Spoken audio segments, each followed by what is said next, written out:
Hey, so greetings everybody. Today is Friday the 18th. Friday the 18th. A couple weeks ago, I lost Friday altogether.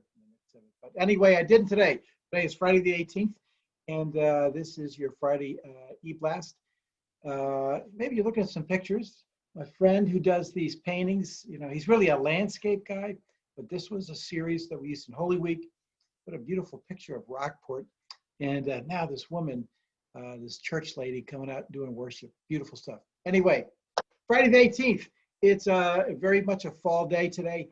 And here's what we got coming this weekend. Tomorrow from 10 to 2. What an exciting thing is Welcome Back Weekend. Welcome Back Weekend. We're trying to get you out there. So let me tell you, there are three things, three things happening tomorrow for Welcome Back Weekend. The first thing is, it is the return of Fill the Truck. So it's Fill the Truck 2, like Jaws 2 or Star Wars 8. This is the sequel to Fill the Truck 1. We are filling the truck mainly because the folks in Simsbury said, hey, could you guys do that again? Because we are short. So we are looking forward to filling the truck with non-perishable items.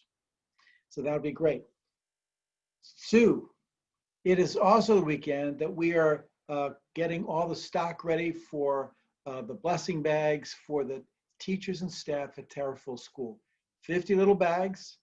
You can look in the rest of eBlast. It tells you all the details you want to know, because when it comes to details, unless it's about Jesus, you don't want to ask me. So you want to ask about these details, look in the eBlast. That's all the items, all your questions are answered. Do I do the bags too? All answered. So check that out in the eBlast. 50 bags. We're going to take all these things down to the school. Teachers don't know they're coming. It's just going to be, hey, your friends of the church in the village, just really love you guys. Know you do have a very hard job. We want to thank you. God bless you. So great. So fill the truck, fill the bags, but that's not all. It's also just for fun. We're doing a welcome back. We don't often have the opportunity to see one another. And when we do get a chance to see each other, it really just kind of brings joy. Somebody said last week, they said, for me to go back to church, I just missed the fellowship. And just to be able to go back and be socially distanced, I wouldn't get that. And I would say to that, theologically speaking, baloney. If you talk to anybody who comes to the 745 and just gets to see the other people, man, we just feel it's joy. It's joy just to be able to worship together, even though you don't get to, hug and shake hands and, throw bagels at each other. So it is still a joy. So tomorrow, there's the three things. We have the fill the truck, fill the bags, and it's just for fun. We have different ministries who will be welcoming you back, and they will be sending you, give you little tchotchkes. I've heard that Paula was going to come out and, play some music. It's just for fun. So when you come in, people will direct you through the parking lot so you can fill the truck, fill the bags, get some blessings. You come around, it's a lot of fun, and then you can go. It won't take you that long, but man, it'll be great. So that's tomorrow from 10 to 2. Three things, 10 to 2, Saturday, welcome back. Remember that old expression, be there, don't be square. So we're looking forward to seeing you, waving, and just seeing how you're doing, okay? Sunday. So Sunday, we are having church at 7:45. Dress appropriately. So my daughter was at the Air Force Academy, and going to football games was mandatory for students. And when you went there in early September, Labor Day, on Parents' Weekend, with all the alumni there, it was like in the shade it'd be 74, and in the direct sun, where the sun is about 12 feet away from you, Colorado, it was really hot. By November, everybody wanted to stay in the bathroom because they were so cold. It will not be that cold tomorrow, but make sure you wear a big coat. You can bring a blanket because it's going to be chilly. And but we are still on for 7:45. When we go to lunch in the park, we go in the middle of February. I've been in there in a hailstorm, and people still show up and they worship the Lord outdoors. We can do it. But it does bring me to my next point. that we are really looking hard at how could we worship together indoors. This is not a return to like 2019, but how could we have something like we have 745 outdoors? How could we have something indoors? Now, we can work it out. We can come up with the numbers. We come up with all the protocols. But in the last 2 weeks, I have done 2 services, both memorials. I've done 2 services, one with 12 people and one with about 20 people. And here's what I find about protocols. Everybody sort of gets them, but not everybody, maintains them.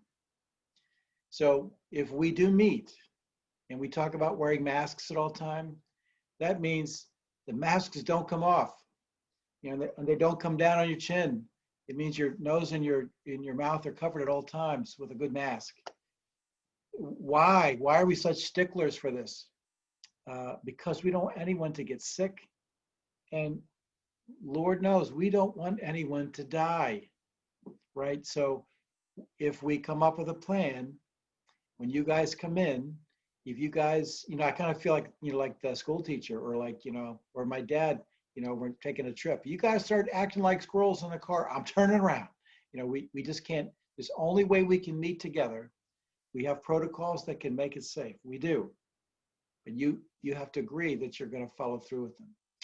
At services, memorial services, people distance, they came in, we have assigned seating. People sat in their seats, they had their mask on. When somebody wanted to share something from a pew, they pulled their mask off. You're like, hey, how about that? He's like, oh my gosh, so now we're freaking out, and I got to tell people, you got to keep your mask on. When people were leaving, we're going to keep 6 feet apart. And people walked out to the back. When they got to the back, log jam, and now we're all talking, 2 feet apart. We cannot do that. We can't. I personally get so much out of being able to be in a worship service with you guys. It's a big deal for me. But we cannot do it if we can't guarantee that you're going to use the protocols. So we are measuring the hall. We have had I did one of my psalm classes Thursday nights. I had people spaced out. I took that approved cleaner. I had it out on the tables, wiped down every chair, had doors open. We had air going out the right direction. Everything was perfect. And our small group, I got to say, that psalm group, I-5, they kept it together. So imagine this. Imagine if you really wanted to come to a worship service, but you've got someone at home who's sick, or somebody at home who's vulnerable, or somebody at home who's going through chemo or something. You just know that you cannot afford to go to a service if you think that some of the people are going to take their masks off or not abide by, or kind of want to go up and talk to you face to face. Can't do it. Can't do it. So we are the vestry really working hard on this and praying about, how can we have some worship together, during the cold months, because, look, you already know, as soon as it gets below 80, I feel like it's going to snow. It's winter. I am set up for like 90 and above. So 52 and 37, those are numbers I don't like to hear, but I'm into it because it's worshiping Jesus. So I'm into it. But anyway, so just a reminder about those protocols. Last little piece. If you do want to jump in a little late on a psalm class, they're great. I've got room for like 1, 2 on Wednesday night, and you can do that. That's a Zoom only class. And I have room for 1 or 2 on Thursday night for the Zoom portion. The in-person, I'm only allowing 6 people in the building, only 2. So I got a couple of spaces. If you want to sign up late for Thursday night, 6:30, glad to have you. And the last thing, 7:45, the little service outdoors, yay. Then at 8:45, we have, it's not just for little kids, so we're calling it an outdoor family service. And so that's for families. You got kids, people who might be a little wiggly, as we would say. Glad to have you, 8:45. Prayers.